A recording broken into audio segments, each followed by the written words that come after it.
The clock on the wall says August 8, 2026, but the morgue calendar has a red circle around August 11.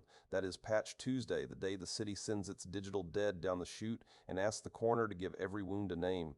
Tonight, the trays are still empty. Microsoft has not delivered the bodies. Adobe has not sent its sealed envelopes. The slab is cold, the lamps are on, and every analyst in every security operations center can feel the storm pressing against the glass. Out there, sysadmins are pouring coffee at hours when decent people sleep. Change boards are clearing their throats. Domain controllers are waiting like witnesses under a bare bulb. The Microsoft Security Update Guide is quiet for now, and Adobe's bulletin page has not yet coughed up its confession. That matters. A coroner does not invent a cause of death before the body arrives.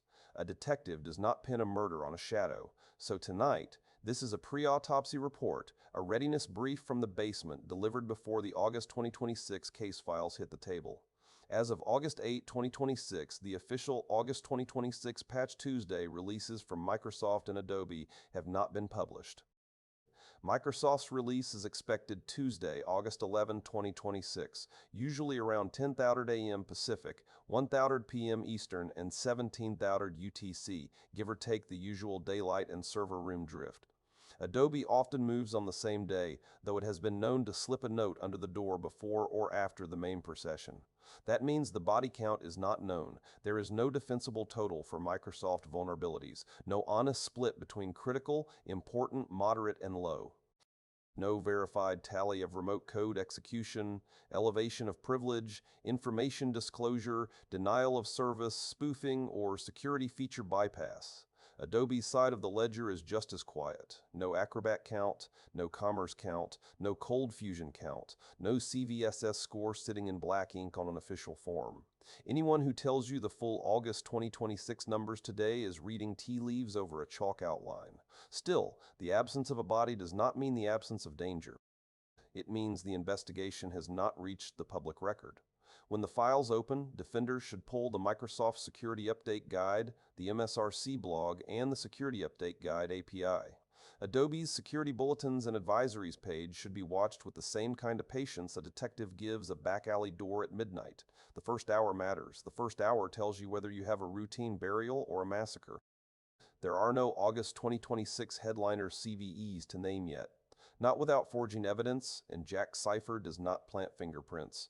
But the usual suspects have long rap sheets and they deserve a place in the case folder before the sirens start. First on the watch list is Microsoft Exchange Server. If August brings an Exchange remote code execution flaw, especially one reachable over the network with low attack complexity, that corpse goes straight to the front of the line. Exchange has a history of becoming a crime scene with global reach.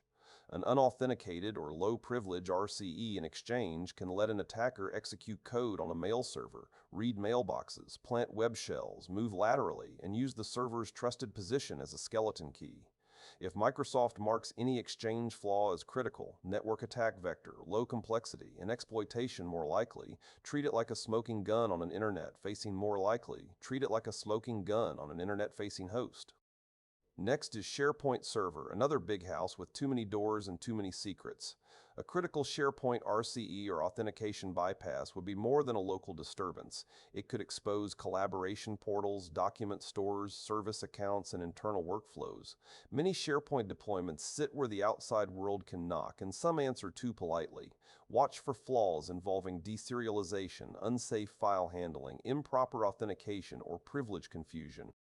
If the advisory says network vector, low complexity, and no user interaction, the patch does not wait for the weekend. It rides tonight. Then there is Windows itself, the old city under the city.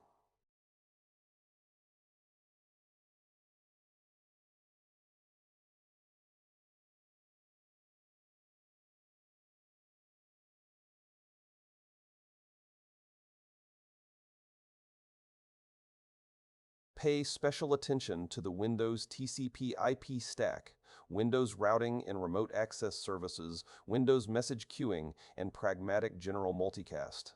These A warmable network RCE in a Windows service is the kind of case that empties the precinct. If Microsoft publishes a CVE in these areas with a CVSS score in the 9.0 range or above, network attack vector, low complexity, and no user interaction, defenders should assume hostile scanning will begin fast. Office also earns its own drawer in the morgue. Microsoft Word, Excel, Outlook, and related Office components often carry file parsing wounds, the kind delivered by a malicious document, preview pane, embedded object, or crafted email.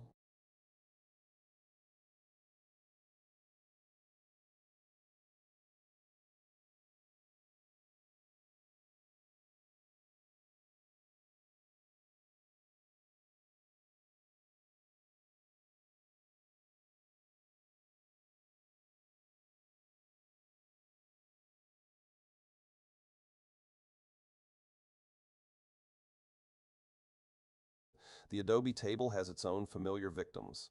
Adobe Acrobat and Reader are the perennial cases, often cut open by use, after free, heap-based buffer overflow, out-of-bounds write, tight confusion, or memory corruption. The attack path is usually simple enough to make a coroner tired. Send a malicious PDF. Convince the target to open it. Let the parser do the rest. If Adobe ships a critical Acrobat or Reader advisory on August 11 with arbitrary code execution, that patch belongs near the top of the desktop queue, especially for users who handle invoices, legal files, resumes, forms, procurement mail, or public submissions. Adobe Commerce, formerly Magento, is another case that can go bad in a hurry.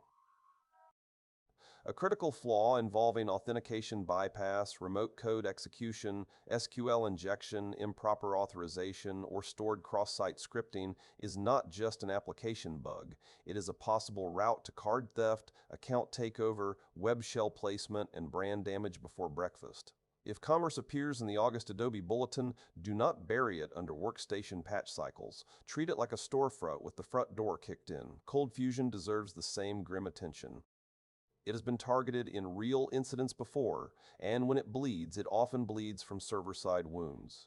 Deserialization, path traversal, arbitrary file read or write, authentication bypass, and remote code execution are the injuries to watch.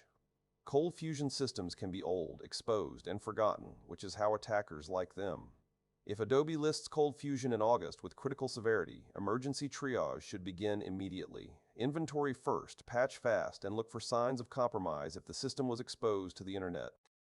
Zero-day watch is quiet tonight because the official advisories are not public. There are no confirmed August 2026 Microsoft CVEs marked exploited yes. There are no confirmed August 2026 Adobe Zero Days in the Patch Tuesday release because the release has not landed. No public disclosure flags, no proof of concept status, no known exploited tag can be verified at this hour. That silence should not comfort anyone too much. It only means the coroner has not received the body. When the advisories appear, the first filter should be exploitation status. In Microsoft's guide, look for exploited, yes, publicly disclosed, yes, and exploitation more likely. Those labels are the toe tags that matter. If Adobe says a flaw has been exploited in the wild, particularly in Acrobat, Reader, Commerce, or ColdFusion, raise it to emergency handling. A 0 day is not a theoretical wound, it is a fresh trail of blood. Here is the triage trail of blood.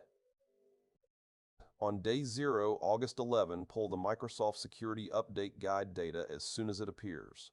Sort by exploited status, public disclosure, severity, CVSS base score, attack vector, and affected product. Put 0 days first. Then critical remote code execution flaws in internet-facing systems. Then identity infrastructure, including Active Directory domain services, Active Directory certificate services, Kerberos, NTLM, LDAP, ADFS, intra-connected components, and Windows Hello for Business. After that, patch high-impact Windows Server roles, remote desktop infrastructure, Exchange, SharePoint, SQL Server, IS, and any service sitting where the public internet can touch it. For Adobe, start with Acrobat and Reader on high-risk endpoints, then Commerce and ColdFusion servers if included. Creative Cloud tools such as Photoshop, Illustrator, InDesign, Premiere Pro, After Effects, Bridge, Animate, and Media Encoder can usually follow in the next wave unless Adobe reports active exploitation or a particularly easy code execution path. Media and project file bugs often need user interaction, but in design shops, publishers, marketing teams, and production houses, that interaction is the job. Do not dismiss a malicious file just because someone has to open it. During days 1 and 2, patch the crown jewels in the exposed doors, domain controllers, Exchange servers, SharePoint farms, remote desktop gateway systems, VPN, adjacent Windows servers, public IS hosts, Acrobat and Reader on machines that live in the blast zone of unsolicited documents.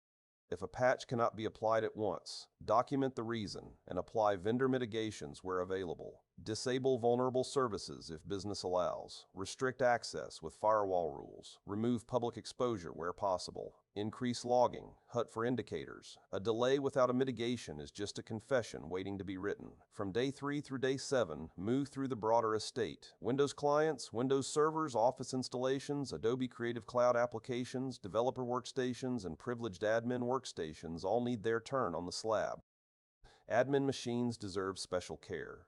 An elevation of privilege bug in the Windows kernel, common log file system driver, ancillary function driver for WinSock, Cloud Files mini filter driver, Windows installer, print spooler, or DWM core library may not break in from the street, but it helps the intruder put on a policeman's coat once inside. Local privilege escalation is the getaway car of modern intrusion. Lower risk patches can wait, but not vanish. Moderate severity flaws, local information disclosure bugs, denial of service issues on non-critical internal systems, and low-risk application bugs can fit into the 14-day window if no exploitation is known and no sensitive role is involved. But every exception needs an owner, a date, and a reason. Unpatched inventory has a way of turning from paperwork into evidence, so that is the report from the cold room on August 8, 2026. No CVE numbers yet. No CVE numbers yet. No official body count yet. The real autopsy begins when Microsoft opens the security update guide and Adobe posts its bulletins. Until then, inventory your assets, clear your change lanes, wake your monitoring, and keep your coffee black. This is Jack Cipher closing the drawer for now.